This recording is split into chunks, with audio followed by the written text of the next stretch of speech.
E aqui tem um projeto que ele é possível.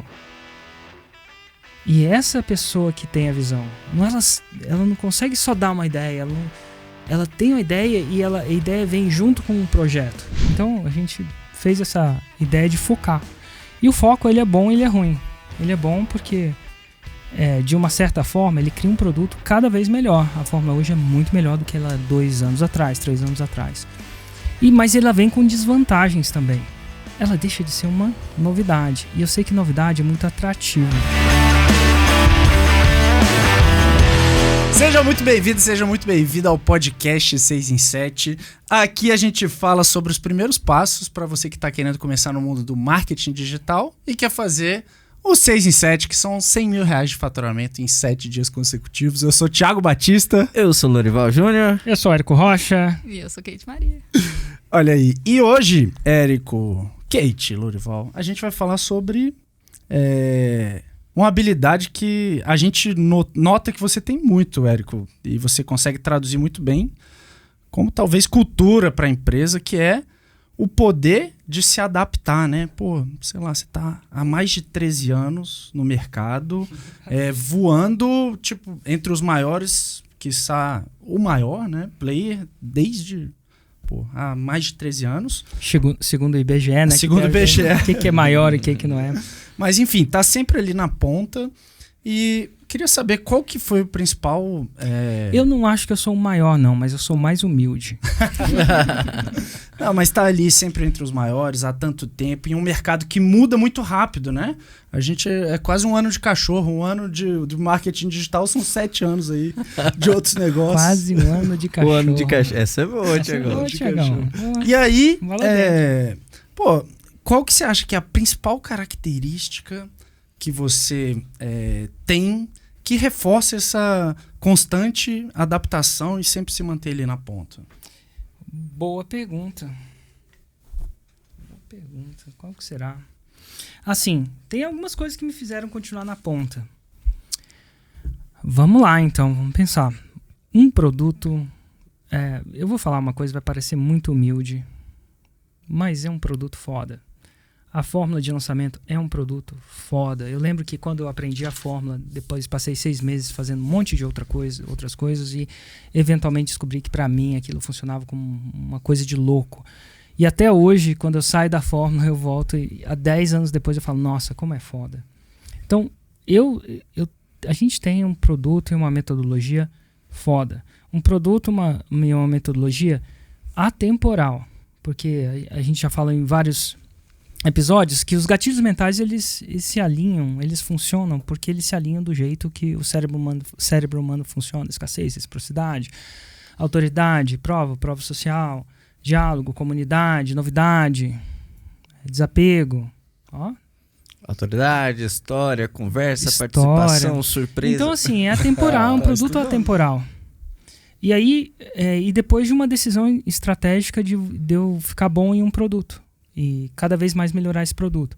Apesar de a gente ter criado o Insider, apesar de a gente ter criado os Platts, todos eles são baseados na metodologia da fórmula. Eles são meramente adições daquilo. É como se fosse um carro. A fórmula é o motor e de repente você coloca um farol assim, um farol assado, um chassi assim, um chassi assado, 4x4, um 4x4. Mas no final das contas é carro, embreagem, marcha. É isso que eu sei de carro. Tem freio. Então assim, é atemporal. E depois é engraçado. É continuar procurando cada vez mais melhorar o produto. Então a gente fez essa ideia de focar. E o foco, ele é bom e ele é ruim.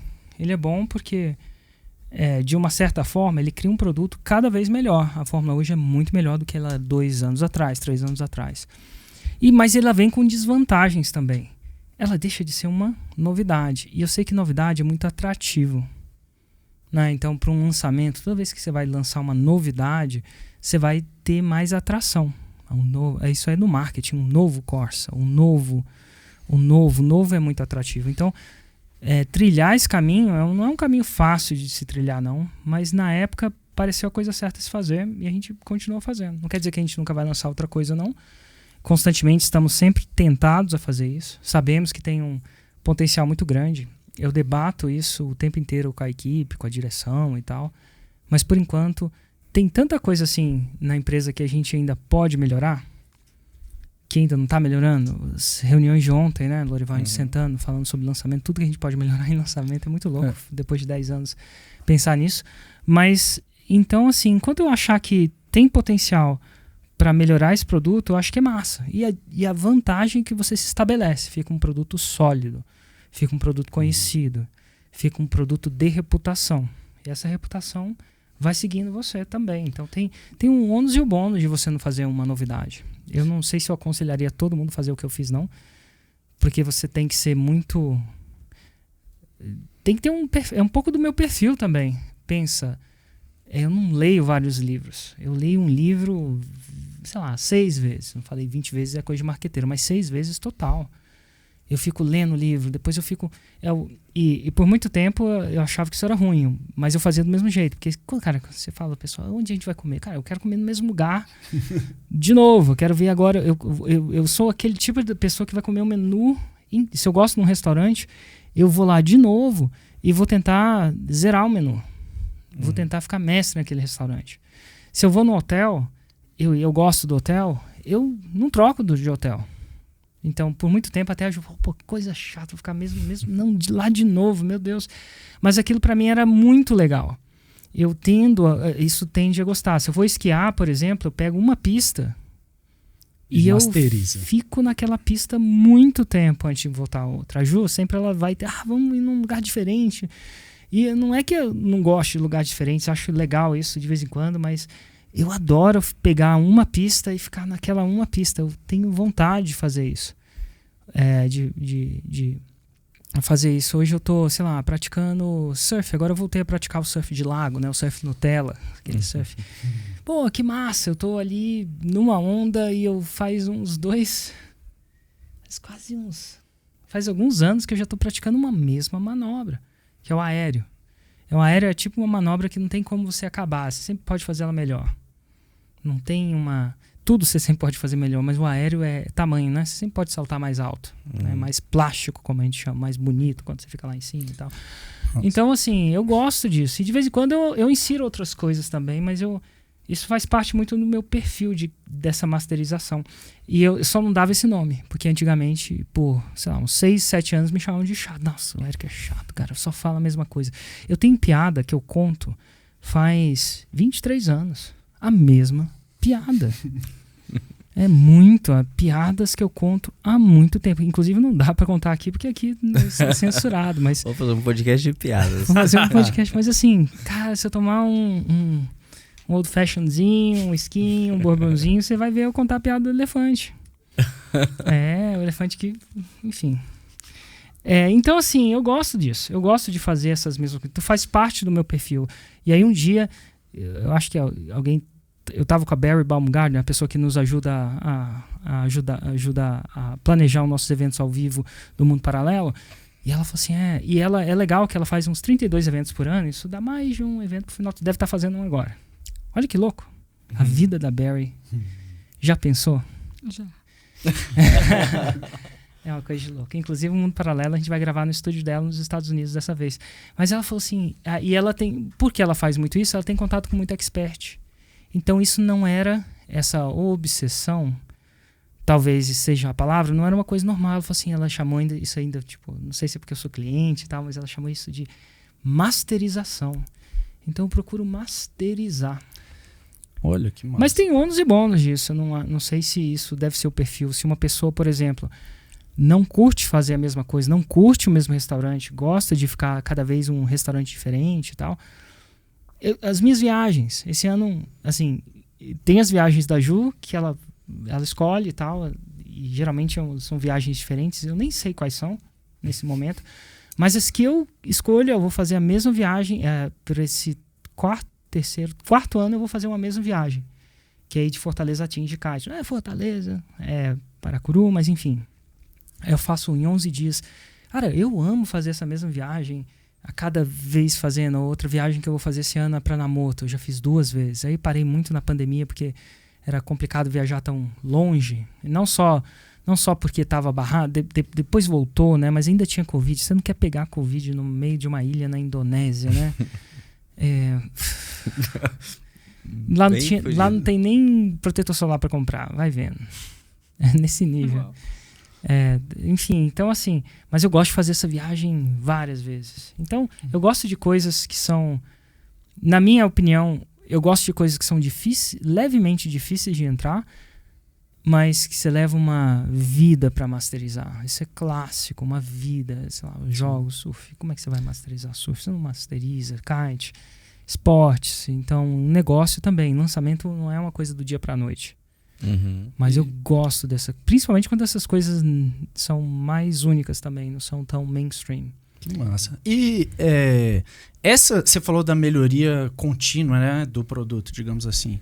Pô, 5 anos atrás, sei lá, a gente tinha melhorias que eram enormes no produto, assim, né? Por exemplo, a gente desenvolveu o critério de provas. O que são provas fortes? A gente desenvolveu, sei lá, de promessa, algo que evoluiu para Roma, que aí, pô, todos os conteúdos convergiam para aquilo. Você acha que com o tempo, pô, essa melhoria no produto tende a ser cada vez menor, né? Você acha que ainda tem margem para ter muita melhoria? É que nem perder peso, né? Você tá muito acima do peso, né, Lorival? É muito fácil perder peso. Agora, você perder peso agora que você tá no peso, tá difícil. É mais difícil. Então, é normal isso. Mas, ao mesmo tempo, cara, é um caminho sem fim. Porque, assim, uma coisa é... Se você olhando pelo produto, só pelo produto em si, tudo bem. Agora, quando você olha para a empresa, aí, irmão, tem muita coisa para melhorar. A gente não tem um time de inside sales, o nosso orgânico não é o melhor orgânico, a gente sempre foi do montinho em montão.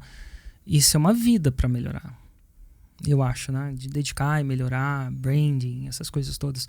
Então, para a empresa, parece que não acaba. Tipo assim, não é que a gente não tem projeto, a gente tem menos gente para os projetos que a gente tem.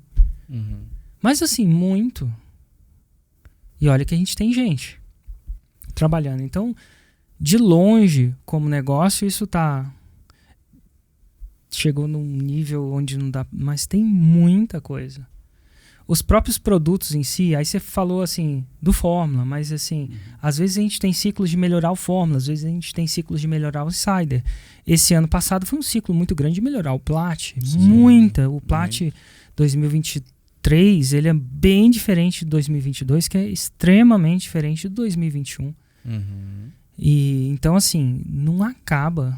Dá pra fazer bastante coisa nesse sentido mesmo. Que massa. E você falou uma parada interessante, tipo assim, que é igual você dar uma volta, não? Um piloto de Fórmula 1. E os caras sempre têm uma mentalidade. Eu jogo muito Fórmula 1 no Xbox. E agora eu tô indo pros karts também. Você tem o volantinho em casa? Tem. Ah, garoto. E é uma mentalidade de Fórmula 1, é tipo assim, cara, os caras se preocupam não em fazer a melhor volta, mas fazer a melhor curva. A pista é a mesma, mas cada vez que ele passa naquela curva, é uma curva diferente. E você falou que, tipo assim, você ficou em um lançamento e masterizou, mas se adaptou muito o lançamento. Demais. O conteúdo, a copy. Fala um pouco mais do que você foi vendo a necessidade de mudar um script de lançamento seu que estava funcionando. Por que você foi adaptar para colocar algum conteúdo, sei lá, de raiz Nutella, de construção de audiência? Eu acho que muita gente não sabe que a audiência muda o tempo inteiro. A audiência, o mercado muda. Não é permanente. É uma coisa que até tem... Essa é a clássica das análises. Não sei se já pegaram essa. Vem um cara que tá com lançamento e tava indo tudo bem, aí de repente o lançamento começou indo mal. Aí ele vira e fala assim, cara, mas eu tô fazendo a mesma coisa. Faz 14 lançamentos. Não é possível. E ele fala... Já pegou umas dessas? Já. Porra, cara. Eu falei... Talvez seja por isso. Talvez seja por isso. Talvez seja porque você não tá escutando sua audiência. Talvez se você acha que a audiência é coisa do... Acho que é do budismo mesmo. Não sou budista nem nada, mas ele fala muito de impermanência. O mundo é impermanente. Você é impermanente. A cada dia você tá um dia mais velho. A cada dia o mercado tá um dia mais velho. A cada dia o Brasil é diferente. Tem um cenário político, tem um cenário social, tem um cenário cultural. A gente estava falando aí das músicas sertanejas que no começo era assim, agora é assado. É bem diferente. é bem adaptado. Não quer dizer que não tem espaço para o clássico, mas o mundo é muito impermanente. Então você tem que estar constantemente ouvindo, testando, fazendo, acontecendo, revirando.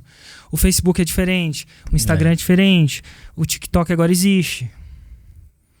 E daqui a pouco é inteligência artificial, daqui a pouco é, sei lá, metaverso. Vai, assim, as bases, os princípios mantêm, mas o mundo é muito impermanente. E você resistir à impermanência do mundo é a receita da falência. Né? O mundo todo é impermanente, mas o mundo digital é impermanente muito rápido também, né? Ao quadrado, né, cara? As mudanças, às vezes, tipo, não sei, um negócio convencional, um negócio físico, tá, eu tenho um supermercado, tá, o mundo vai mudar, mas a coisa meio que vai mais ou menos do mesmo jeito de uma semana, de um mês para outro. Tem dentista, né? Um dentista que faz canal. Os carros vão mudar. Tem gente que fala que daqui em 2030, pelo menos lá fora, vai ter só carro elétrico. Tá mudando. Tá vendendo muito mais, mas até vender os caras têm que fabricar 8 milhões de carros por. Tem que fabricar o povo que tem que querer comprar. Mas eles não se cria uma fábrica de carro da noite pro dia. Então, sei lá, até os caras que... O Elon Musk, né, que tá fazendo as fábricas de carro lá, faz 5 anos que ele queria lançar uma picape e ele não conseguiu fabricar ainda. Daqui a pouco começa. Mas então ele... Só que no digital não tem isso. No digital é tudo, cara, digital, né? Como diria a minha esposa Érico, é óbvio, no digital é tudo digital. No digital não tem essa logística. Então a fabricação, a expansão do campo da ideia para o campo da execução é muito rápido. Muito rápido.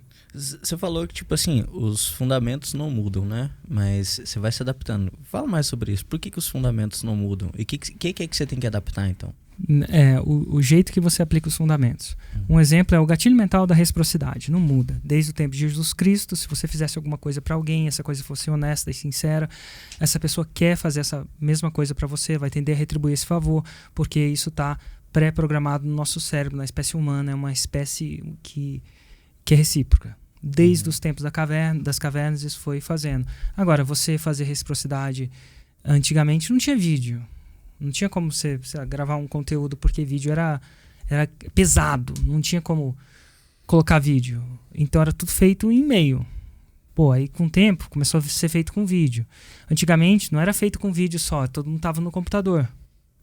Não era só feito pelo celular, era no computador. Agora a gente está muito mais no celular. Então o meio está mudando. Agora isso quer dizer que reciprocidade muda? Não muda. Daqui a pouco a gente está com óculos e com a realidade aumentada. A Kate está com óculos da Apple que está vendo umas paradas muito loucas. Quantas visualizações tem aqui automaticamente? Não precisa estar olhando no celular. Mas reciprocidade vai mudar? Não vai. Não, eu acho que para mudar essa parada no ser humano vai demorar milhões de anos. Ou talvez milhares de anos. Eu acho que o ser humano tem 200 milhões. A nossa espécie eu acho que tem 200 milhões? Acho que é mais de 100 milhões de anos a evolução. E essa idade moderna foi criada, isso que a gente está vivendo, foi criado nos últimos 2.000 anos. Mais ou menos. Então, por isso que a gente engorda. Que antigamente açúcar era raro. Então, quando você via muito açúcar, você queria comer igual um louco. E hoje em dia o mundo mudou. O açúcar não é tão raro assim. É bem disponível. E barato, né? E a gente continua querendo comer igual um louco. Sim. Até quando a gente vai apagar esse modus operandi do nosso cérebro? Não vai apagar rápido.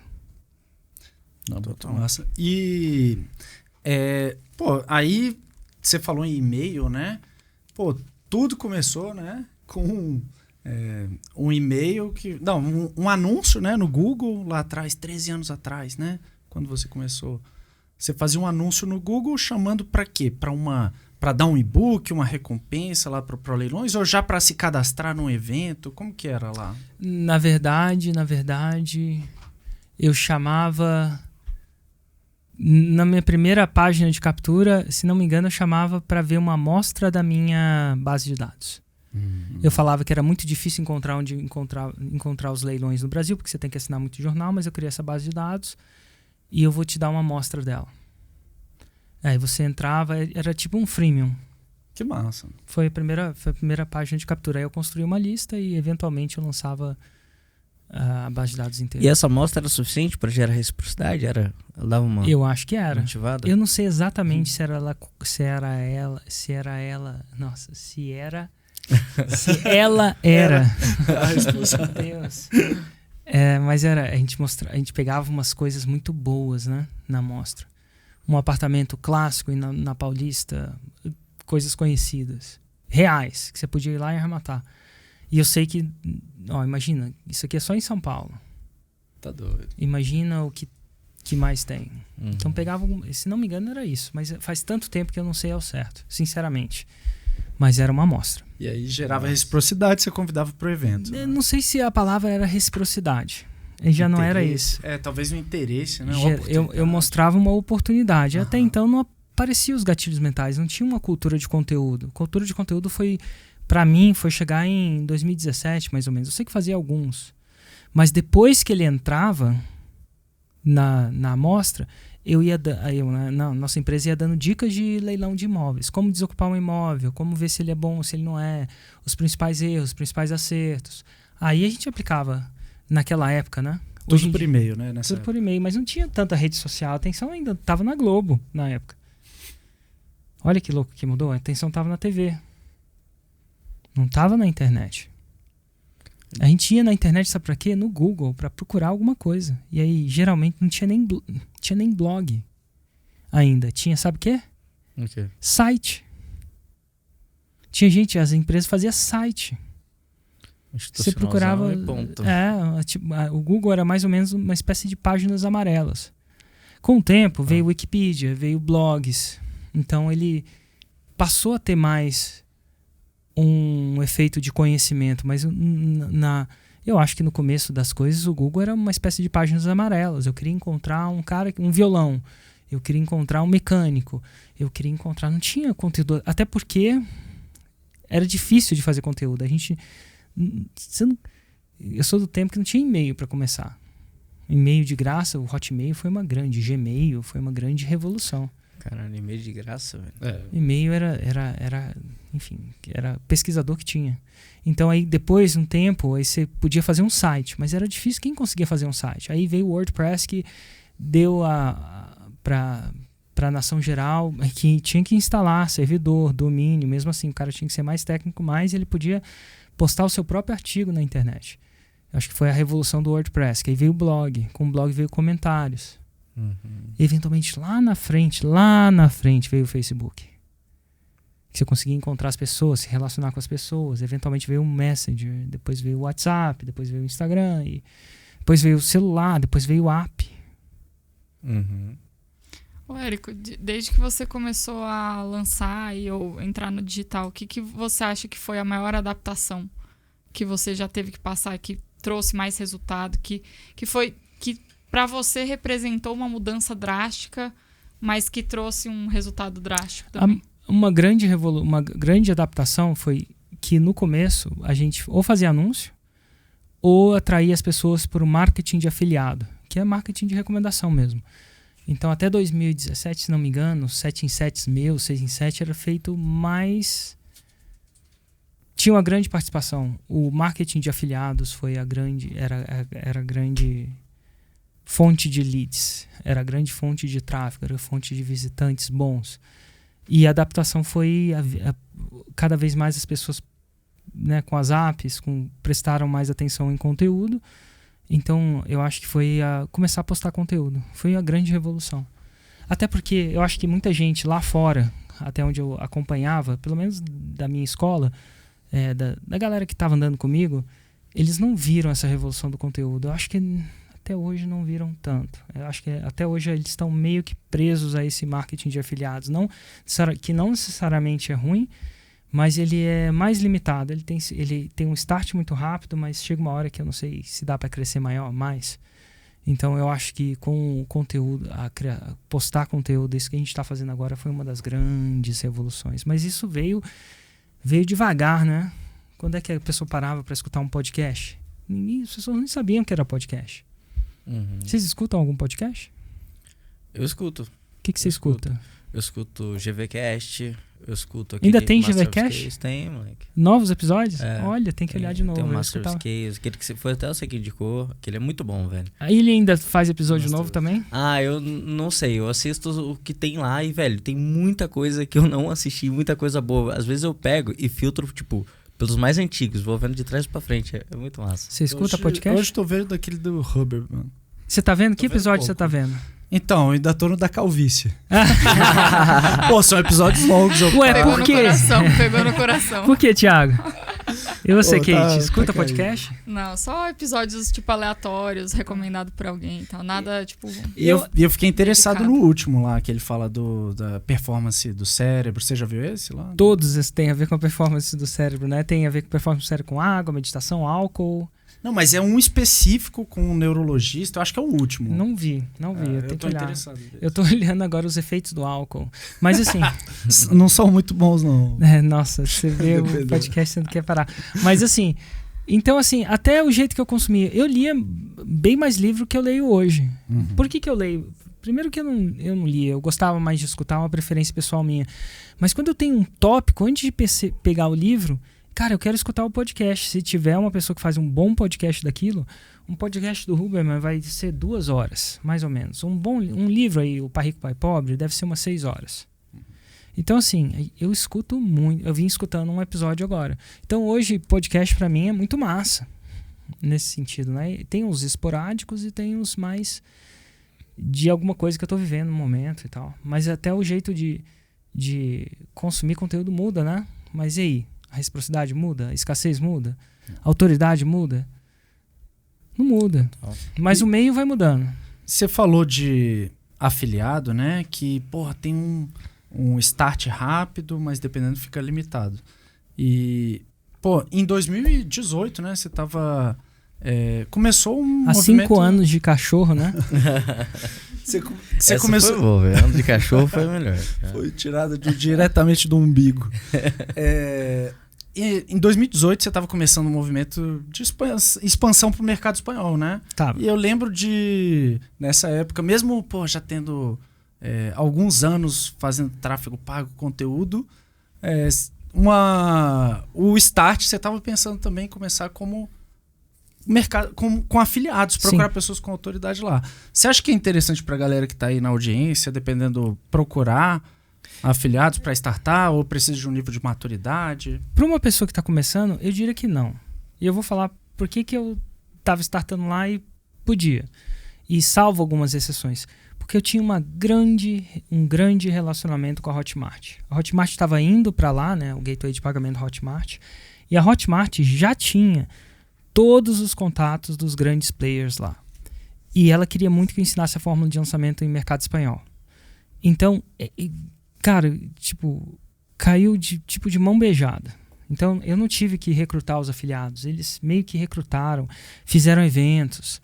E eles fizeram eventos porque estavam lançando a startup dele lá fora. Então, caiu tudo ali pra mim. O timing, né? Agora, por que eu não acho que a pessoa que está começando agora deve começar com isso? Não aconselho. Pode. De repente, se ela já tem essas pessoas, aconteceu de ser uma situação onde você já tem a atração dessas pessoas. Mas eu acho que marketing de afiliados, ele vicia muito. Porque o lead que cai na sua mão é um lead de extrema qualidade. E ele faz com que você não aprenda produção de conteúdo e captação independente. E aí você eventualmente se acostuma com aquele jeito mais fácil, que na minha opinião é um jeito que vai te limitar lá na frente, e não usa o tempo para desenvolver o que você precisa desenvolver. Então eu prefiro que a pessoa comece já desenvolvendo captação, produção de conteúdo, porque isso é uma coisa que demora para desenvolver, bem mais que marketing de afiliados, mas mais lá na frente a casinha dos 3 porquinhos do negócio dela, né? Se o negócio é a casinha dos 3 porquinhos, vai ser uma casinha de tijolos. Então, hoje em dia eu já ensino a casinha dos 3 porquinhos de tijolos de uma vez, senão tem um trabalho com essas pessoas depois, porque é muito difícil desviciar do mercado de afiliados. E o lance também é que...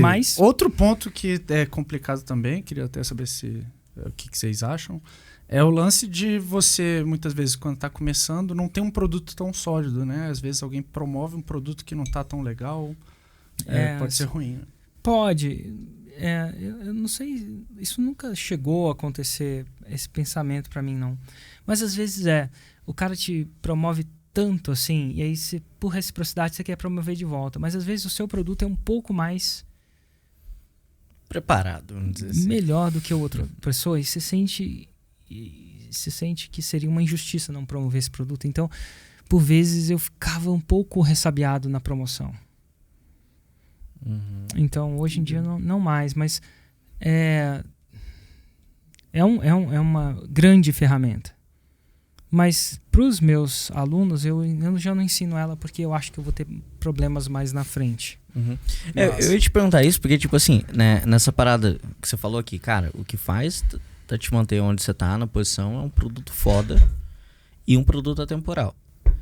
Não, o que me fez. O que me fez, não isso. O que te faz, né? Tá. Literalidade. Total. Não, mas faz sentido. Pensa na Empíricos. A Empíricos não tem necessariamente, né, Empíricos ou um cara de finanças, não necessariamente produtos deles são tão atemporais. Eles são muito de oportunidade. Tem uma oportunidade agora e eles vão pegar aquilo. Eu sei que tem algumas coisas que são mais atemporais, mas Sim. eles surfam uma onda menos atemporal Total. do que a minha, mas não quer dizer que é um mercado de 300 milhões de dólares, de 300 milhões de reais. Não quer dizer isso. Então, assim, mas no meu caso foi assim, eu tive um produto atemporal e foi por escolha. Eu podia ter feito um produto de Instagram. Um produto de Instagram, ele é mais atemporal. Ele é mais temporal. Pensa bem, como é que era o Facebook antes? Uma hora, eventualmente, o Instagram vai virar o Facebook de amanhã. No começo, o Facebook tinha produtos de Facebook. Atrai 10 mil fãs. Sim. Lembra? Sim. Acho que era do Romualdo e tal. E da irmã dele. E hoje em dia era um produto que não existe. Não existiria porque o Facebook deixou de ser um drive de crescimento. Né? Uma coisa que faz crescer. Então, se você foca um produto numa coisa que modifica mais rápido, inclusive dá muito dinheiro, ele teria que vir. O próximo seria, sei lá, tem gente que... Olivier Roland criou um produto de blog. Não estou falando que blog não dá certo, mas vamos dizer que a gente lê muito menos blog hoje em dia? Não sei, eu não tenho as estatísticas, mas eu vou chutar que não é uma coisa que está crescendo. Blog. Então aí, teve produtos na época de posicionamento, SEO, eram os primeiros produtos de $1 milhão em um dia, dos lançamentos milionários, foram Traffic Secrets, se não me engano, de um cara que chama John Reese, nos Estados Unidos. Pô, era um produto de você posicionar no Google, porque todo mundo ia para o Google. O Google tinha toda a atenção da internet, ou quase toda a atenção da internet. Então você está em primeira página, era tudo. Agora, quem tem a atenção da internet? Eu sei que o Google ainda tem a atenção da internet, mas vamos dizer que o Instagram, TikTok, Reels, YouTube, que foi até comprado, tem boa parte, quiçá mais dessa atenção. Então, assim, muda. Então é mais temporal, mais temporal. Mas não quer dizer que não dá muito dinheiro. E aí você tem que ficar criando outros produtos à medida... Sei lá, os caras das finanças trocou o presidente, mudou a estratégia. Hoje a gente está num país de juros a, sei lá, não sei quantos, mais de 10%. A estratégia é diferente de uma estratégia, eventualmente, quando o juros está 2% ao ano. E muda assim, ó. O dólar baixou, agora está... Você sabe, o dólar tá 4,94. Pô, é diferente. Cripto, às vezes está para cima, às vezes está para baixo. Então são mercados muito mais envolventes. Isso é bom, você tem muito mais conteúdo o tempo inteiro. A gente tem que ficar falando daquilo que funciona há 10 mil anos. Se alguém pegar esse episódio aqui daqui a 5 anos, inclusive se você estiver aí nos comentários, digita aí quando você tiver, sei lá, a gente está em 2023, tá? Se você pegar esse episódio em 2024, você vai ver que ele vai estar relevante. 2025 vai estar relevante, 2026, inclusive digita aí nos comentários onde você está, em que data você está. Que período do tempo você está, viajando do espaço-tempo aí. Mas assim, não quer dizer que é melhor ou pior, não. Mas aí assim, você falou que tipo, me ajudou. Assim, junto com isso teve a melhoria contínua de produto. Como é que funciona a visão de você, tipo, olhar o que está mudando no mercado e sacar o que é que você tem que adaptar no produto? Porque na Fórmula tu ensinava afiliados, depois... você falou que veio o conteúdo, mas o conteúdo ele veio embutido na criação do tráfego também, dos anúncios. Como é que é essa parada de desbravar uma coisa nova e adaptar para ensinar milhares de pessoas depois? Eu não acho que foi assim uma visão, Érico, vou ter a visão, que a nova visão é essa, não. Cara, o mercado, ele não tem dó. Ele não respeita o seu planejamento e a sua visão. Se não melhora o produto... Primeiro, se a gente não melhora o produto, a gente padece. No longo prazo. De verdade. Então, não é tipo...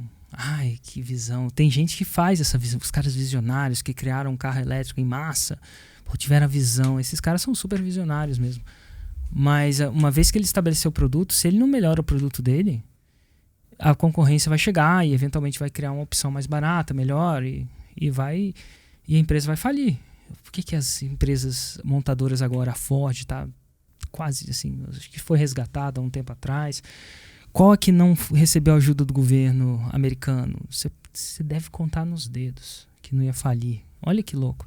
Mas tudo isso porque meio que falhou de ver uma visão do mundo que estava se tornando um pouco mais elétrico. Ao mesmo tempo, a montadora mais cara hoje, se não me engano, ainda é uma montadora de carros elétricos. Muita gente acha que está super valorizado, tem todo o poder de achar. Mas é uma tendência, os regulamentos estão mudando, a galera quer emitir menos carbono. E principalmente nos países desenvolvidos. Aqui é menos, aqui a gente não liga muito para isso, mas vai ligar. Eu acredito que à medida que a gente tem muito dinheiro, eu falo, a gente como país, a gente vai olhar com mais calma para isso. Então os países lá da Europa, dos Estados Unidos, eles vamos preservar. Então eles estão mais preocupados, tem essa preocupação. Cara, quando você não consegue pagar as contas, você quer pagar as contas, né? Mas à medida, na África deve ter muito menos preocupação que tem aqui. Quanto menos desenvolvidos, menos preocupação com o meio ambiente. Você quer sobreviver, você quer prosperar. Mas, eventualmente, quando você tem um nível de prosperidade relativamente bom, aí você vai procurar, cara, eu vou preservar. Preservar o corpo, preservar o meio ambiente. Mas era uma tendência que lá fora é foda. Os países têm muito, politicamente, muito Partido Verde lá. Aqui no Partido Verde. O que o Partido Verde ganha no Brasil? Mas lá fora, Alemanha, Dinamarca, Partido Verde, é partido forte. Então, assim, é uma coisa que se correr o bicho pega, se ficar o bicho come. Eu não tenho meio que escolha de não melhorar. Mas assim... Não é uma escolha divina. Só que não é... Tipo assim, eu entendi. É por necessidade. Necessidade. Que melhora. Mas tu ainda tem que ter uma puta visão do que você vai adaptar. E ter coragem pra fazer isso. Cara, uma das melhores palestras que eu vi você fazer foi a primeira vez que eu participei no Plat, em 2021. Primeiro encontro de 2021, quando foi online. Que você falou que seu papel na empresa era duas coisas. Ter visão e coragem. E aí você devagou sobre isso. Como é que você tem visão da inovação das coisas? E aqui, tipo assim... Aquela foi a sua primeira participação no Plat? Foi. Foi a primeira. A gente até teve uma... Não sei se foi exatamente naquela, mas o JP falou... A gente abriu uma discussão. Como é que você cria visão? E eu acho que foi... A primeira coisa que eu acho que vale a pena dizer em relação a ter visão é que o JP, naquela época, definiu visão de uma maneira muito melhor do que eu achava que era visão. Porque eu achava que era visão, sei lá, eu quero transformar os carros elétricos. Visão. Eu quero acabar com a emissão de carbono. Eu quero, fala aí uma visão, uma coisa aí politicamente acabar correta. Com a fome do mundo. Acabar com a fome, o que mais? Acabar com a obesidade. Acabar com a obesidade, que, enfim, mata muita gente, o que mais? 1000 pessoas no palco, 6 em 7. 1000 pessoas no palco, 6 em 7. Que mais? Que visão? Acabar com o desemprego. 1000 faixas pretas. Eu não acho que nada disso é visão. Tipo assim, são excelentes ideias, excelentes ideais, mas eu acho que nada disso é visão. Eu acho que a visão, segundo que o JP naquela época, que eu entendi, JP, se você estiver me escutando, você me perdoa, tá? Depois alguém marca o JP e pergunta pra ele aí nos comentários pra ver se é verdade ou não é. Mas eu acho que o JP é a capacidade de ter essa ideia. Vou construir isso aqui, seja isso aqui, carros elétricos no mundo. Eu quero acabar com a emissão, eu quero acabar com a fome, quero acabar com... obesidade, eu quero acabar com... sei lá, algumas coisas. E transformar isso num projeto que tenha possibilidade de realização. Porque é muito fácil, a gente só deve fazer isso. Principalmente quando a gente vai votar, a gente, devia fazer isso. Devia, sei lá... devia taxar os ricos, ou devia não taxar os ricos, né? É fácil falar isso, a gente só não tem um exemplo dos efeitos colaterais disso. A gente não analisa as coisas. Eu vi um podcast de um cara, eu tô indo muito no Rio, um cara, esqueci o nome do cara, mas ele é super famoso, ele fala de hipertrofia muscular, e o cara é super um monstro, né? Aqueles caras fortes mesmo. É tipo o que o Rui quer ser. E aí o cara virou e falou assim, você não recomenda esteroide para um cara que tá chegando. E o cara, tá claramente... Anabolizado. Anabolizado. Ele compete nisso, é uma coisa que no esporte dele Não quero falar que é certo, que é errado. Pelo amor de Deus, o esporte dele tá íntegro ali. Ele fala o seguinte, cara, não recomendo. Porque ele pergunta pro cara, por que você quer tomar anabolizante? Tomar um ciclo de testosterona. Eu quero tomar, porque aquele campeão toma. Ele falou assim, cara, o que mais ele faz que você não faz? Uhum. E tem uma outra coisa. Não tem nada de graça na vida. Então, ao tomar, você vai ter efeitos colaterais. E aí a pessoa não pensa nos efeitos colaterais. Ela só pensa numa coisa, não pensa sistemicamente. Então, sei lá, você quer ter os efeitos colaterais, que eu não sei exatamente citar quais são os efeitos colaterais de ciclos de testosterona. E aí vai da idade também. Se você toma isso muito novo, você para de produzir. Tem um monte de coisa. Às vezes você toma muito velho, você tem que tomar para repor. Não quero entrar nessas neuras, porque eu não desconheço, mas eu sei que não vem de graça. Então, vem o cara que é atleta, que está lá, ele sabe quais são os riscos. A maioria deles, imagino que sabem, e estão dispostos a correr. Mas geralmente quem está pedindo para ele, que está chegando lá na academia ou no programa dele lá, tem a menor noção. Então, às vezes, a gente tem a visão, sei lá, vamos falar o seguinte, vamos taxar os bilionários. Existem efeitos colaterais disso. Grandes países já sentiram esses efeitos. E eu não estou falando que é certo ou que é errado, mas um desses efeitos é os caras saíram do país. Uhum. Para onde eles vão? Vão para um offshore. Offshore, Suíça. E será que isso é bom? Tira o dinheiro do país. Em tese é ruim, né? Em teoria é. E aí você tem que achar, será que o dinheiro que vai sair compensa o dinheiro que você vai entrar? E é uma boa discussão, mas ela tem que ser analisada de forma sistemicamente. Então, eu acredito que essas visões da gente, quando a gente não entende da coisa, a gente analisa, eu quero que faça isso. Mas a gente desconhece, às vezes, os efeitos colaterais sistêmicos daquela coisa. Quer tomar anabolizante.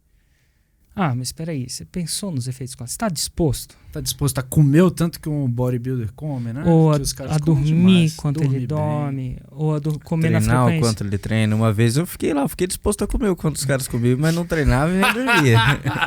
Pois tem que treinar, né? Ele falou que a testosterona não é nem para ficar grande, é para recuperar mais rápido, né? Ele, pelo menos nesse Rios, ele falava, cara, é só para ele treinar. Então o cara treina várias vezes ou mais. Então a visão, ela é a criação desse ideal. E aqui tem um projeto que ele é possível. E essa pessoa que tem a visão, ela não consegue só dar uma ideia. Ela tem uma ideia e a ideia vem junto com um projeto. Uhum. E esse projeto faz sentido. Sei lá, o Elon Musk queria, trocar os carros a combustão por carros elétricos. Ele criou um projeto, botou dinheiro, quase faliu. Quase mesmo, por um dia ele não faliu, é engraçado, né? Por um dia? Por um dia. O dia 23 de dezembro de um ano lá, se ele não tivesse pegado aquele investimento, ele ia para falência. Ele não ia ter dinheiro para fazer folha de pagamento e fluxo de caixa, você tem que falir, literalmente. Então, por um dia, aquela empresa quase não existiu. Mas agora, parece que ele incentivou as montadoras do mundo a se mudarem, mas ele criou um projeto. Agora ele criou um projeto, eu tô falando muito nele, que eu sigo muita coisa dele. Acho muito interessante essas coisas. Quero ir para Marte. Quanto dinheiro? E como é que ele vai arrumar o dinheiro para fazer isso? Ele arrumou um jeito. Tá construindo. Ontem ia ter um lançamento, teste de uma nave que é possível para ir para Marte. Então, a visão é um pouco disso. Você acostumar não só a dar a ideia, mas que a ideia venha com um projeto levemente, a palavra é possível. Uhum. Não é certo. Mas, cara, isso é possível. E aí, depois da visão, vem a coragem. Isso é clássico Flávio Augusto, né? Vem coragem. Depois a competência de fazer. Não adianta nada ser um projeto possível, você não tem a competência de construir a nave, né? Às vezes, trazendo para a realidade aí de quem está assistindo, às vezes é criar um novo produto, né? Lá atrás você tinha um produto que era o Fórmula, um produtaço, um Mastermind e tal, e não tinha mentoria. Aí você foi lá, vou criar essa mentoria. E criou um Insider, né? Criou o Insider. A Insider foi mais... e eu acho que a criação do Insider eventualmente culminou na melhora do Fórmula. Uhum. Sem o Insider não dá para melhorar a Fórmula. Não na velocidade que a gente fez. Plat ajuda a melhorar Insider ajuda a melhorar... Cara, como é que você acha que o Plat ajuda a melhorar o Insider? É uma boa divagação.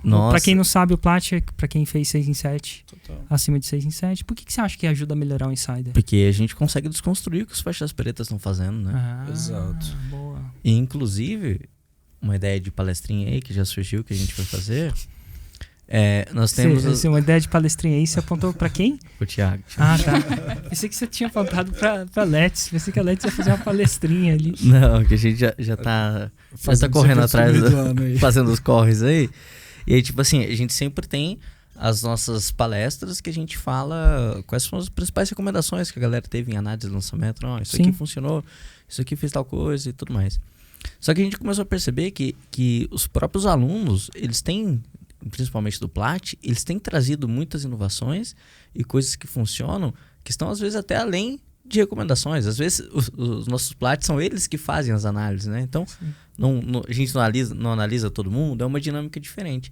Então a gente vai fazer uma palestra desconstruindo os maiores lançamentos do Plat. Que massa. A gente vai pegar, teve um lançamento que colocou lá $250 mil, voltou $2 milhões. O que esse cara fez? Total.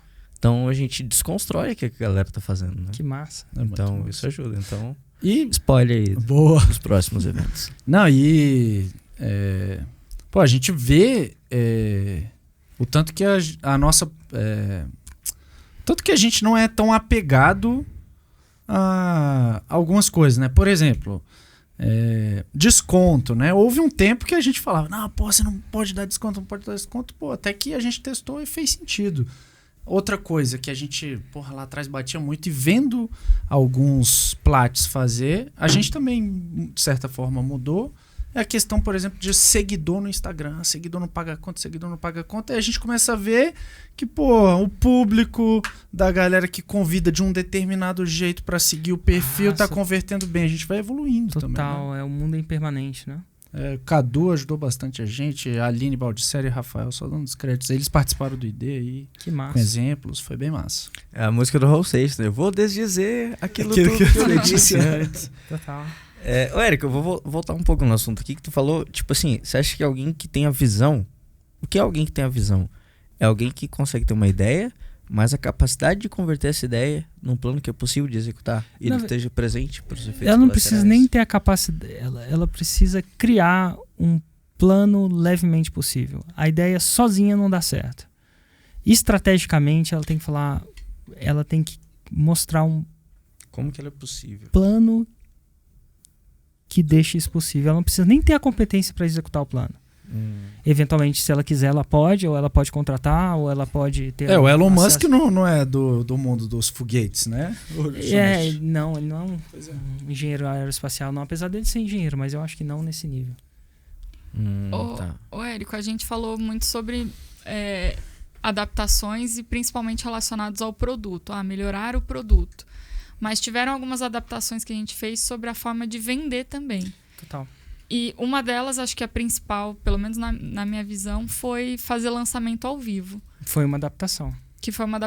Foi um diferencial na época, foi bem antes da pandemia, mas a gente continua fazendo. Por que você acha que um lançamento ao vivo foi uma adaptação tão disruptiva e por que a gente continua fazendo isso? Às vezes em teoria, a gente devia parar de fazer ele ao vivo um tempo. Na época, o começo foi disruptivo porque era novidade. A novidade é disruptiva. Então, começa aí. Depois ele continuou porque as pessoas têm parece que aparentemente o ser humano gosta de uma coisa ao vivo. Ele intensifica mais o gatilho mental do evento. Mas ele tem algumas desvantagens também. Posso só falar mais um ponto positivo aí? Eu acho que, no seu caso, você performa muito melhor no ao vivo com algumas pessoas te assistindo do que no gravado, né? Eu acho que sim. Tem esse outro ponto. Eu posso... tem esse ponto, mas tem algumas desvantagens, por que não dizer? O conteúdo de pré-lançamento, num conteúdo clássico de pré-lançamento gravado, quando eu fazia gravado, ele tinha 23 minutos. E hoje ele tem 3 horas. Às vezes 3 horas e meia. Gravar 3 horas scriptado é complicado. Não é? Então ele tem desvantagens também. Então de vez em quando a gente devia voltar e testar. por que não testar um lançamento gravado? Agora, por que a gente continuou? Eu acho que é mais uma aptidão minha. Eu ainda gosto de fazer o ao vivo. E eu faço isso há 10 anos. Então, às vezes, uma das coisas que conta pra mim é eu gostar de fazer. Se eu tô pensando que eu tô fazendo isso antes. Então, eu acho que a gente ainda faz o ao vivo e a gente não tende a testar porque eu não gosto de gravar. Vocês devem saber muito bem disso. Não é uma coisa simples pra mim. Mas não quer dizer que não deveria ter sido feito. Mas aí isso leva em conta o que eu gosto, ainda como expert. E eu performo bem ao vivo, eu me sinto à vontade. E não tem uma regra, né? O ao vivo performa melhor que o gravado e tal. A gente vê alguns movimentos até de pessoas que, foram pro ao vivo meio que, porque fulano tá fazendo. E aí volta a fazer o básico, bem feito, gravado, e os resultados voltam a bombar. Total, tem a Lufiô, que eu acho que nunca fez ao vivo. Continua bem. Então, assim, e em teoria, assim, se eu fosse analisar muito tecnicamente, a gente devia voltar a fazer um gravadinho. Você não acha? Interessante. Faz trocentos. Não é, eu acho que o ao vivo não é só não, mas eu ainda gosto. Então ainda tô fazendo. Mas pode ser que não. Pode ser que a gente volte a fazer o gravado, porque tem que ser feito. Que olhar é esse aí, Karina? Eu tô aqui, anotado. Gostaria muito. Gravado, hein? Tem uma coisa que o ao vivo gera sempre novidade, ele é sempre diferente. O gravado você vai repetir eventualmente. A gente que lança um período mais frequente, né, ia repetir mais vezes. Ele ia cansar mais do que um ao vivo. Que é a mesma coisa, mas não é, porque... eventualmente você vai ter que regravar o gravado também, né? Total. Porque não dá pra ficar usando... E olha que louco, uma parada de adaptação também, que eu acho que é uma das mais difíceis. É adaptar o nosso pensamento para pensar do lado da perspectiva da pessoa que tá aparecendo. É tirar aquela maldição do conhecimento, né? Tu falou aí, um lançamento gravado, muitas pessoas participam. Eu sabia que no seu último lançamento, 88% das pessoas que participaram nunca viram um evento seu? Graças a Deus, né? Então, e olha que louco. Né? Se fosse fazer um gravado, Isso. Não ia ter um problema. Então, cara, ainda assim, ser conhecido pra caramba, lidera o mercado, ainda tem muita gente que não conhece. Não, né? mas demais. Demais é só andar na rua. Às vezes tira uma foto ou outra, mas é mais raro do que comum. É muito louco adaptar nisso. Então, tipo assim, é difícil, Érico, você ter a visão de mercado do que mudar e adaptar rápido, né? Porque não... Você tem que aproveitar o time, né? Até porque se você errar, o custo pode ser caro também. A gente só vê as histórias só são contadas pelos vencedores. Eu acho que quem falou isso foi o professor Salomão, para mim. Mas a gente erra mais do que a gente acerta. Eu acho que na ordem de 10. Para acertar uma, a gente tem que tentar umas 10. Mas aí a uma, ela eventualmente, ela compensa. Esse é o bom do empreendedorismo, principalmente do digital. Ela compensa muito. Então a gente surfa uma onda por um bom tempo. Mas entender que essa onda não vai ser surfada desse jeito. Então a gente tem que sempre estar adaptando, sempre estar melhorando. Antes do mercado te forçar a fazer isso. Na maioria das vezes é bom isso. Mas de vez em quando a gente muda porque o mercado força. Total. E eu já vi do lado, como aluno, né, de vocês, tipo assim, adaptação até numa recomendação no momento, tipo, caótico, assim, quando teve a pandemia. Foi ali que surgiu o primeiro desafio de lançamento, foi se não me engano. Foi o primeiro, né, Thiago? Acho que foi março ou abril, Esse né? é um típico caso onde o mercado forçou uma evolução, né, da gente. Mas adaptou muito rápido, né? Que foi tipo assim, cara, eu acho que foi na terceira, quarta semana de lockdown, tu já postou um vídeo em Trouble Double. O famoso, né? É, se estiver em apuros, dobre, né? E aí você fez a galera eu vou toda fazer junto, né? Falou que vai fazer junto. Porque é muito fácil de você causar, muito mais fácil você criar mudança quando tá todo mundo em crise. Porque a crise, ela remete à ação. Difícil é causar mudança quando tá tudo ali quentinho. Muita gente precisava do digital agora. Principalmente quem trabalhava em serviços. Não era uma opção. Então, você chama a galera para um desafio numa época onde ele não tem outra opção e tá em casa, fácil. Imagina fazer mudanças, tem várias mudanças que devem ser feitas de tempos em tempos no governo. Imagina que o Brasil tá crescendo pra caramba, mas você precisa fazer uma mudança que uma bomba que vai estourar daqui a 10, 15 anos, sei lá, previdência, alguma coisa do tipo. Difícil fazer. Eu acho que a França passou por uma reforma previdenciária agora. Aumentaram, se não me engano, a idade teto de 62 para 64. O pau quebrou lá. E assim, o princípio cara, do jeito que as coisas estão aqui, lá na frente vai dar ruim. A gente não vai ter como pagar a conta sua. Mas você acha que as pessoas estão olhando lá na frente? Então, pau quebrando, demonstração quebrando, e ninguém quer fazer essa revolução. Agora, imagina que agora o governo está quebrado. E as pessoas não conseguem mais receber. Quem está aposentado não consegue mais receber. Nossa. Fácil de fazer essa revolução. Então, revoluções são muito difíceis de fazer quando você não está em crise. E na própria vida. Então, num processo, às vezes, com um país crescendo, se o Brasil tiver assim, o Brasil não está crescendo, está num processo estagnado. Né? Talvez a economia mundial também esteja, não seja só o Brasil, mas, como é que você vai fazer revoluções nessas horas? Difícil. Difícil porque muitas das decisões que você tem que tomar são decisões que vão arrumar a casa agora para daqui a 5, 10 anos. E nego não quer pensar 5 a 10 anos. Quero me aposentadoria agora. Eu aposentar no que vem. Você tá me falando que eu vou esperar mais 2 anos. Você tá maluco? Vou pra rua quebrar tudo. Foi que deve ter acontecido lá. Pelo menos é o que eu vejo que aconteceu. Como é que foi a ideia desse desafio, dessa adaptação do lado de vocês aqui? Porque, só para dar um contexto pra galera que tá assistindo aqui, né? Teve a pandemia, e aí tu postou um vídeo, porque a galera ficou assustada, né? Eu postei um desafio e desafiei eles a fazerem junto comigo. A gente também ficou muito preocupado. Eu lembro na época, a gente tendo uma reunião aqui. Cara, o que a gente vai fazer? Não pode fazer mais evento. Não pode mais fazer evento. Como é que a gente vai fazer eles fazerem para terem mais resultado? Tá todo mundo com medo, postando na comunidade. E eu lembro da galera, muitas pessoas querendo cancelar o lançamento. Eu, inclusive, era um deles, mas por motivos óbvios, né? Que eu ensinava a lotar a casa de show. Errou na mosca. Eu errei na mosca. Mas aí, tipo assim, foi muito louco, velho. Ver você postando um vídeo, encorajando a galera e liderar pelo exemplo também. Eu lembro que tu falou assim, velho, e a gente vai fazer uma live por dia durante os 20 dias. Depois dos 20 dias a gente vai fazer um lançamento. Naquela época ele fez 2 por dia, né? Fez 3 por dia. 3 por dia. E ele falou, e pra liderar, por exemplo, vou fazer 3 por dia. 3? Eu falei assim, velho, se o Érico Rocha, que tá bem de vida, tá fazendo 3, eu que tô fodido, vou ter que fazer 80. Aí eu fiz as 3. Era engraçado que na época a gente tava ainda tentando educar as pessoas em fazerem 2 raízes, 2 conteúdos longos e 7 Nutellas, 2 conteúdos cortes, né? E era difícil. Só que na pandemia eu falei, não, a gente vai fazer uma por dia.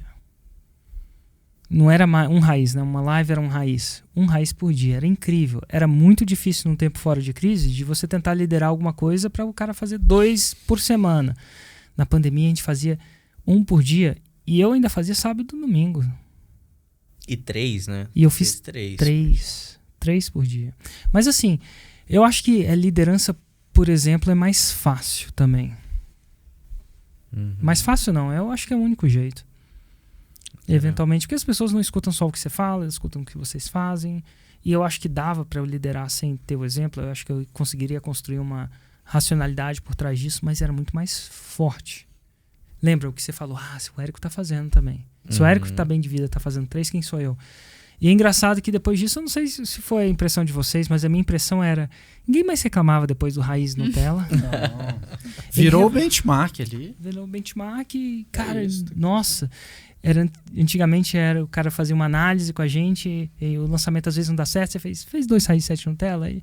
não. Hoje em dia são outros problemas, né? Então foi massa de você quadruplicar. Não é nem dobrar a produção, você quadruplicou. E os resultados da galera também, né, Thiago? Foi brutal os resultados desse 2020, desafio, né? Pô, foi uma grande safra de faixa preta, né, cara? Foi 100 e tantos. Foi porque o mercado estava mais... Não só eles estavam em crise, mas eles também estavam sedentos por respostas na educação. Tava todo mundo preso em casa, então tinha mais atenção. Tem várias coisas de mercado. E porque a galera foi forte. A onda estava pronta para ser surfada, eles foram lá e surfaram com força. E eu acho que essa foi a junção de 2 coisas. Os caras estavam prontos, precisando, e o mercado também estava num bom time. E ainda tá. Só não tava num time, ninguém tá preso em casa, mas assim, janeiro foi o maior mês da Hotmart histórico. Então o mercado ainda continua. Esse janeiro? Janeiro de 2023 foi o maior mês de faturamento da Hotmart, que é um gateway de pagamento que indica a quantidade de faturamento com o infoproduto da história da empresa. Que louco. Que massa. E, Érico, em alguns momentos, né, você, digamos assim, puxou o movimento mesmo, foi vanguarda, né? Tanto criação do produto muito mais caro do que eu tinha na época, lá, o fórmula de lançamento chegando no Brasil e tal, quanto, sei lá, a criação do Nutella, quando ninguém fazia aquilo. E em outros momentos, nem tanto, né? Como você mesmo falou, que até hoje não tem uma equipe de recuperação de venda ativa, né? Que já é algo que outras pessoas fazem há muito tempo. Como que é essa... como que você decide no que você vai focar primeiro, assim? Eu acho que a gente faz um planejamento estratégico, coloca todos os projetos, sabe que tem recurso limitado e fala onde é que a gente vai botar nossas fichas. É mais ou menos isso. Uma vez por ano, uma vez a cada 6 meses, quando muda uma coisa mais drástica, tipo pandemia, né? Pandemia a gente já tinha feito o planejamento do ano, foi pro espaço. Né? Então a gente mudou, mas assim, cara, é colocar ficha. E você não faz isso na sua vida, não? Quantas coisas, por exemplo, na minha vida pessoal, tá acontecendo isso também agora. Por exemplo, antigamente, quando eu estava em 2020, todas as minhas fichas estavam no CrossFit. Física. Eu estava 100% em CrossFit. Absolutamente tudo. Era, sei lá, 7 dias por semana. Depois de um tempo, eu decidi colocar minhas fichas em outros lugares também. Hoje eu coloco ficha em cross, ficha em surf e ficha em yoga. Não coloco só no cross. Eu ainda acho que é muito bom para mobilidade, funcionalidade, o corpo funcionar, né, e tal. Saúde, por que não dizer fitness, mas eu não coloco. Então, eu acho que todo ano você senta e fala, onde eu quero colocar suas fichas? Onde eu vou botar minhas fichas? Onde você está botando suas fichas na saúde? Ah, tem época que você vai colocar numa dieta, tem época que você vai colocar mais em exercício, tem época que você vai colocar mais em dormir melhor. Uma coisa que eu tenho que melhorar muito é dormir, sono, né? Uma coisa que eu ainda acho que eu não botei minhas fichas direito, sabe? Mas assim, não tem jeito. Botou a ficha num lugar, tirou de outro. Ah, você quer mais tempo com a família, você bota num lugar. Você quer mais isso, você bota em outro. O negócio você vai botando. Eu acho que por tempos em tempos, você decide onde você vai botar suas fichas. E a gente vai botando. Às vezes a gente acerta, às vezes a gente erra. Uhum. Mas vai botando ficha e vai recalibrando esse avião.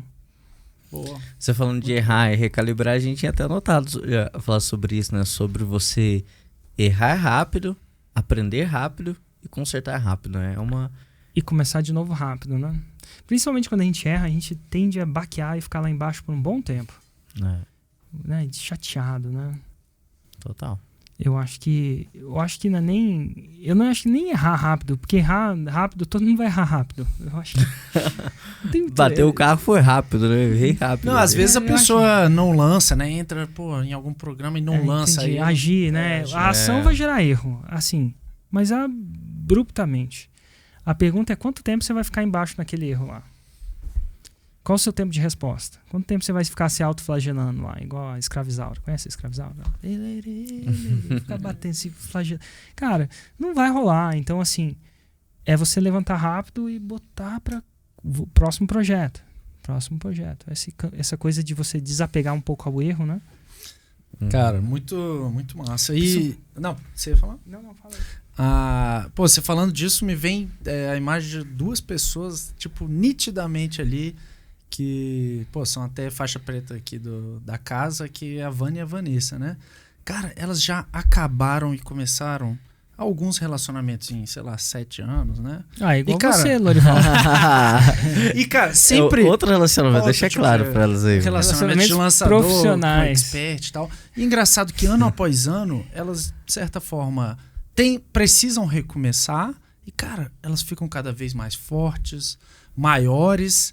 E uma grande habilidade que eu sinto nelas, assim, é essa de, cara, é tudo preto no branco, terminou uma parceria pra resolver é assim, e tipo, já parte pra outro muito rápido, sem muita lamúria, né? Às vezes a gente vê alguém, que chegou até a faixa preta e o expert saiu, e aí, pô, fica uma ladainha, uma sofrência, aquele negócio.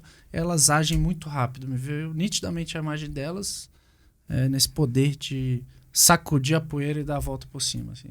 Sacudir a poeira e dar a volta por cima. Muito louco. Érico, o que você vê pra frente que serão suas próximas adaptações? O que você pensa em adaptar na fórmula, no seu lançamento?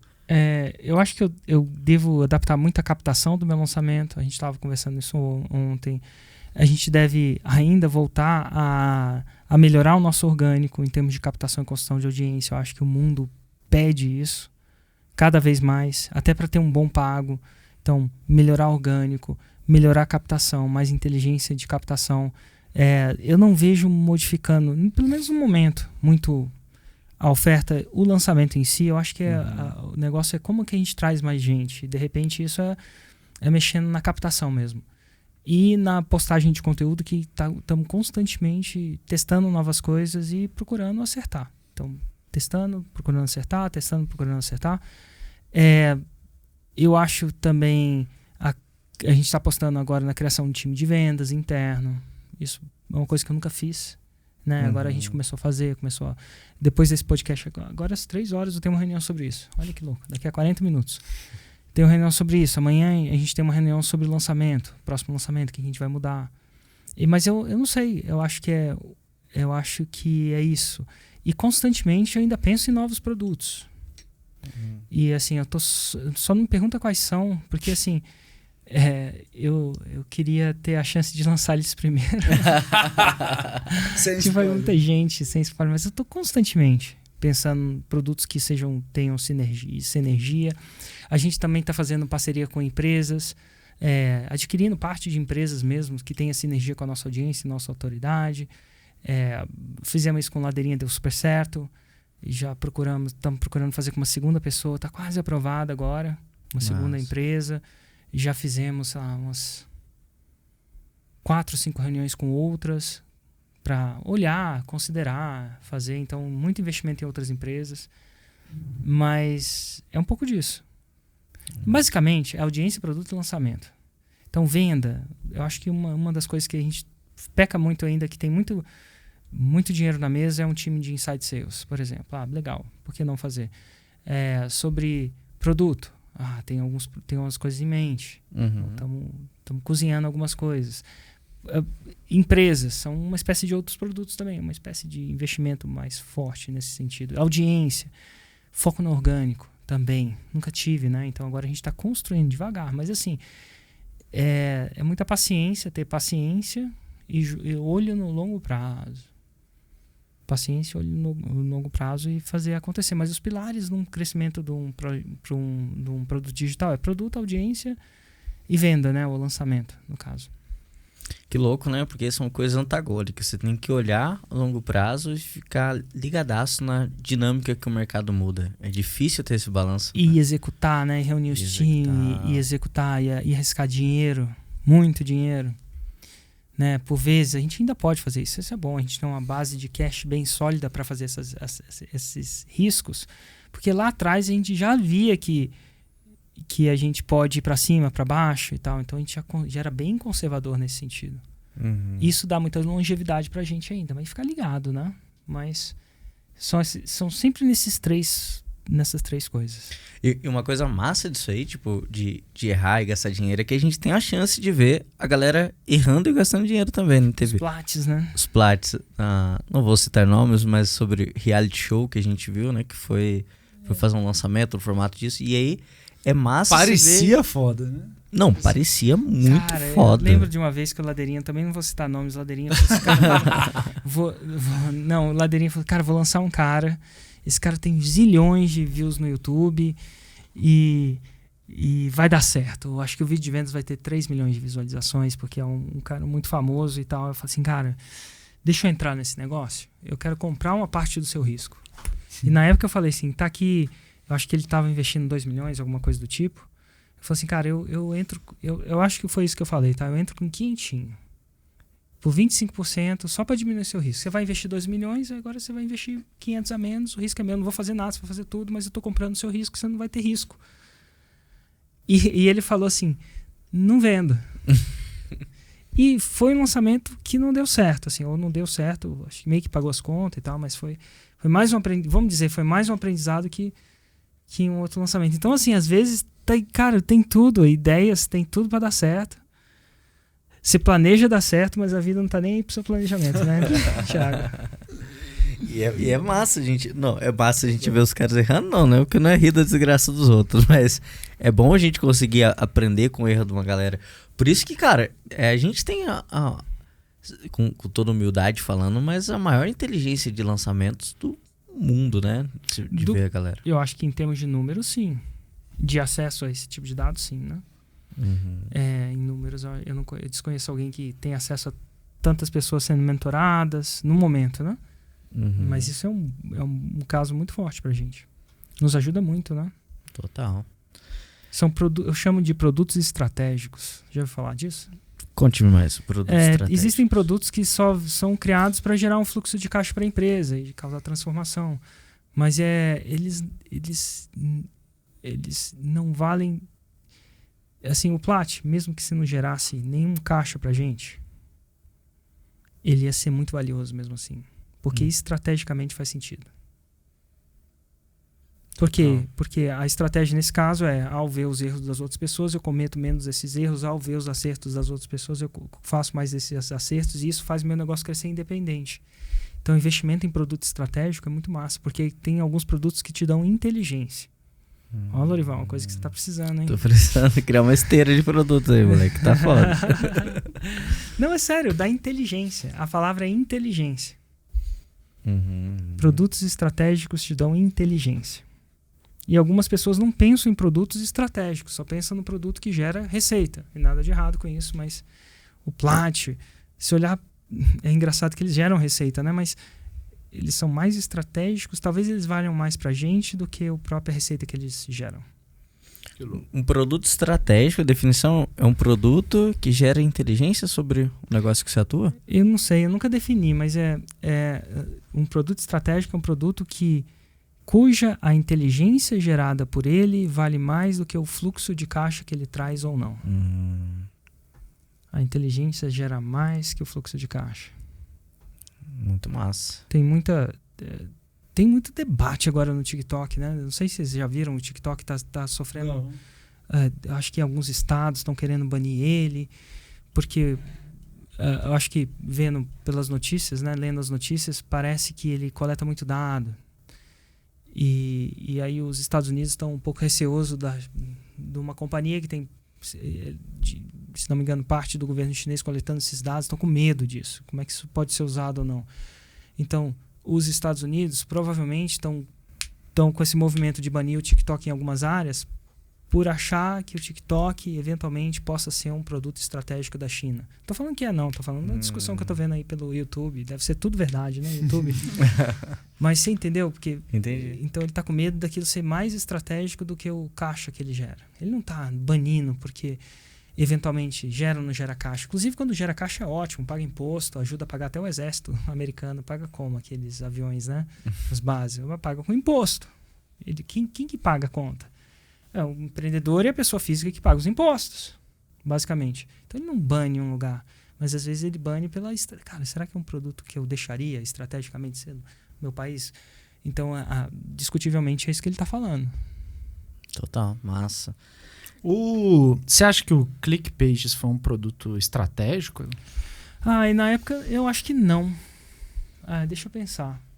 Eu não acho que o ClickPages nos ajudou a crescer como a inteligência do ClickPages, porque basicamente a gente não olhava absolutamente zero dos dados do ClickPages. Foi meio que uma oportunidade que surgiu de vender. Não foi intencional. Pô, vou criar esse produto para vender depois. Absolutamente não. A gente nunca olhou os dados lá dentro. Então, pra gente não foi. Não quer dizer que não poderia ter sido, né? Discutivelmente, se você deixasse claro que você ia olhar os dados das pessoas lá no termo de serviços, mas não foi pra gente não. Aquilo foi uma ferramenta mesmo, foi uma ideia de negócio, de criar uma solução, classicamente. Fluxo de caixa mesmo. Fluxo de caixa, né? Mas a venda dele foi estratégica. A venda dele, né? Estratégica no sentido de, foi bom, deixou a gente focar mais no negócio aqui e tal. eu acho que deve ter sido mais... Chama de um comprador estratégico, né? Eu não acho que o Hotmart comprou só o produto, não.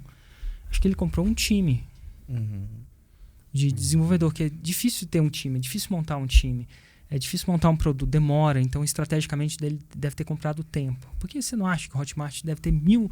Eu não duvido que ele tenha 1000 desenvolvedores, 1000 programadores lá. E a gente tinha o quê? 20? 20 e poucos programadores. Acho que o Hotmart não conseguia fazer um ClickPages. Mas por que ele comprou? Fez uma decisão estratégica de velocidade. Eu acho velocidade. Érico, a gente falou sobre muitas coisas que parecem gigantes, né? Tipo, como você muda ou melhora um produto, como você muda o jeito que você vende, como você se adapta a mudanças que o mercado traz ou às vezes até te impõe.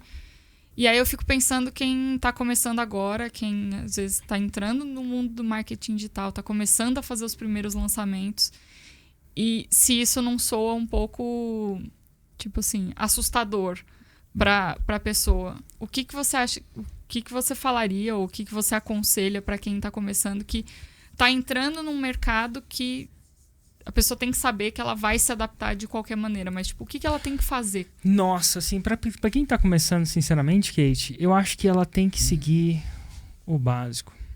Então, tudo isso é o depois do básico. E o cara, quando eu falo depois do básico, depois da faixa preta de 10 milhões mais. Até a faixa preta, ou até uma faixa preta mais avançada, é o básico.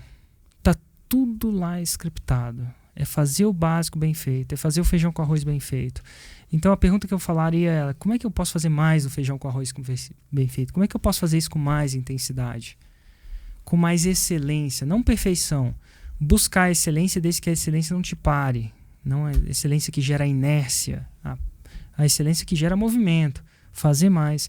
Então, para quem está começando, é o básico mesmo. E o básico é muito... A gente já falou isso várias vezes, mas ele não é sexy. Ele é anti-sexy, porque ele não é necessariamente novo. Tá lá. Mas, por vezes, quando o cara chega no 6 em 7 e pergunta o que você devia ter feito melhor, ele fala, muito frequentemente, centenas de vezes, eu devia ter feito o básico bem feito. Então, ali é o básico. A partir do momento que o básico tá bem feito... E eu falo isso, tá bem feito não é você olhar para o seu básico e achar que tá bem feito, não. É os resultados. Geralmente gerou uma faixa preta de mais alto grau. Você vai procurar outras coisas também. E geralmente um bom lugar para procurar essas outras coisas é, por exemplo, num Plat, ver o que as outras pessoas estão fazendo, discutir. Não só ver de fora, ver de dentro. Porque quando você vê um lançamento de uma outra pessoa, cara, quantas vezes eu já vi Plats com lançamentos milionários, às vezes mais de 20 milhões de reais, e por fora parecia tudo bom, mas aí por dentro você via algumas coisas que não estavam tão boas assim. Às vezes a margem não estava tão boa, ou algum outro elemento não estava tão óptimo, a equipe não estava tão azeitada. Então eu acho que ver por dentro é uma grande oportunidade. Ver por dentro é conseguir conversar com a pessoa que fez informalmente e saber exatamente o que aconteceu. E é comum a gente ver faixas pretas, o cara chega lá num determinado de faturamento, às vezes o lançamento começa a cair, vai piorando alguma coisa, aí de repente o cara tá recuperando, tá melhorando, a gente vai e pergunta pra ele, ei, o que aconteceu, cara? A gente voltou a fazer o básico bem feito. E não é só no lançamento não, o Michael Jordan já diria isso, eu não sei se ele diria mesmo, mas eu vi no TikTok que ele fala isso, então deve falar mesmo, que quando ele tava perdendo muito, ele voltava ao básico. Eu entrevistei uma vez um jogador de vôlei profissional que jogava na Itália. Esse cara, ele falou a mesma coisa. Falou, cara, se as estratégias, as jogadas mais complicadas não estão funcionando, tá tudo dando errado, a gente volta pro básico. Ele falou isso. Então, Bruno, né? Foi Bruno Zanuto, né? Zanuto. Tá aí. Verdade. Inclusive, outro dia eu vi a Lisandra, a Lisandra com um puta podcast, dando muito certo, bombando, cara, se não me engano, sexualidade feminina e tal. E começaram do zero lá atrás, né? Eu lembro de uma vez nos tempos do primeiro Mastermind, ou do segundo, lá em Balneário Camboriú, na época que eu fazia Mastermind de Balneário Camboriú, eles estavam lá, e eu acho que eram os amigos, não me engano, do Gilberto e tal, falaram, tem um casal de amigos que queriam te conhecer e tal. Eu jantei com eles. Que massa. Na época que ele, sei lá, ainda jogava vôlei, acho que ele não joga mais. E eu acho que ela nem fazia podcast porque nem existia. Agora tá um podcast bombando. Que massa. Assim, eu vi no TikTok lá. TikTok não, no Reels. Meu Deus. Que massa. Legal. Show de bola. Esse foi o episódio de adaptação. Então, só pra dar aquela fechada básica, que você acha que trouxe você até aqui, uma das coisas importantes é produto foda e um produto atemporal. Cada vez mais focar em melhorar o produto. Isso que eu gostei. Visão é uma ideia, mais um plano que é possível de executar. E aí depois vem seguido de coragem e competência para executar aquilo que não necessariamente deve ser a sua. Talvez você pode terceirizar a competência de alguém. E essa parada de visão, coragem e competência, dando os créditos, é uma parada que o Flávio Augusto falou na primeira palestra que ele deu no Fórmula de Lançamento na época, né? Então não vem de mim.